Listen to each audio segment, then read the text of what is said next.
বাংলাদেশ দলের হয়ে অভিষেকের অপেক্ষায় হামজা চৌধুরী শিলংয়ে যাওয়ার আগে তপু সোহেলরা জানিয়েছেন ভারতের বিপক্ষে ম্যাচ জিতে তা হামজাকে উৎসর্গ করতে চান। বিস্তারিত মোহাম্মদ আদনানের রিপোর্টে। আকাশে নতুন দিনের সূর্য, হালকা কিরণে খানিকটা আলোকিত শাহজালাল আন্তর্জাতিক বিমানবন্দরের ৬ নম্বর গেট। দর্শকদের চোখে একজনকে খুঁজে ফেরা, অবশেষে পূর্ণ আলো নিয়ে বিমানবন্দরে হাজির বাংলার ফুটবলের রাজপুত্র হামজা দেওয়ান চৌধুরী। সবার আগে টিম বাস থেকে নামা হামজাকে দেখে দর্শকদের আনন্দের শেষ নেই। হামজা চৌধুরীও তার মিষ্টি হাসি দিয়ে হাত নেড়ে দিয়েছেন উত্তর। প্রিমিয়ার লিগের প্লেয়ার বাংলাদেশের জার্সি গায়ে যাচ্ছেন ভারতকে হারাতে।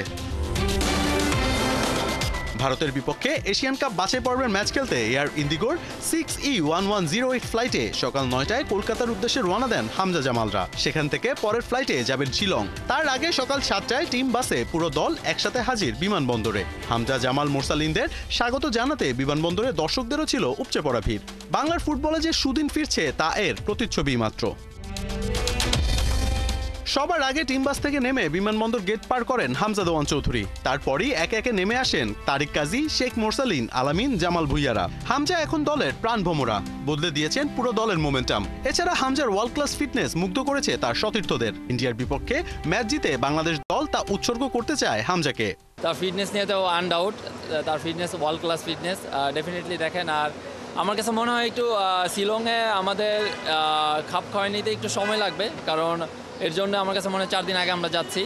তো আশা করি সেই জায়গায় যে আমাদের ফাইনাল যেই ট্রেনিং সেশনগুলো আছে সেখানে আমাদের খাপ খাওয়াইতে হবে অ্যাজ সুন অ্যাজ পসিবল। জয় দিয়ে যেন শুরু করতে পারি, হামজাকে যেন এই জয়টা আমরা দেশি প্লেয়াররা দিতে পারি, যারা আমরা লোকাল প্লেয়ার আছি, যেহেতু ইংলিশ প্রিমিয়ার লিগ খেলে। সো নতুন করে যেন আমরা একটা ভালো একটা ভাবে স্টার্ট করে বাংলাদেশ টিমকে যেন ভালো একটা জায়গায় নিয়ে যেতে পারি। হামজা পুরো দলকে এক করে নিয়েছেন। টিম মেম্বাররা বলছেন হামজার মনে নেই বিন্দুমাত্র কোনো অহংকার। দলের সবাইকে এক সূত্রে গেঁথেছেন তিনি। ও অনেকদিন মানে কখনো বাংলাদেশে আসেনি বা বাংলাদেশ হয়ে খেলেনি। সো আমি মনে করি ভালো একটা টিম বন্ডিং হিসেবে আমরা ভালো কিছু করতে পারবো। অবশ্যই দেখেন, ও এত বড় টপ প্লেয়ার, ওর মধ্যে ওই জিনিসটা নাই যে ও একটা বড় লেভেলে খেলে দেন আমাদের সাথে খেলতেছে। ওর মধ্যেই এই জিনিসটা কাজ করতেছে না যে আমাদেরকে ইগনোর করবে বা ওরকম।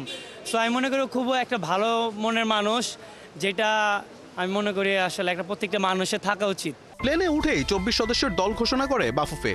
সেখানে প্রায় সবাই থাকলেও নেই ফাহমিদুল ইসলাম। ফাহমিদুলকে ফেরাতে ভক্ত সমর্থকরাও আন্দোলনে নেমেছিল, কিন্তু শেষ পর্যন্ত কোচের সিদ্ধান্তই হয়েছে মূল সিদ্ধান্ত। এখন দেখা যাক ফাহমিদুলকে ছাড়া বাকি স্ট্রাইকাররা কেমন পারফর্ম করেন। মোহাম্মদ আদনান, ৭১।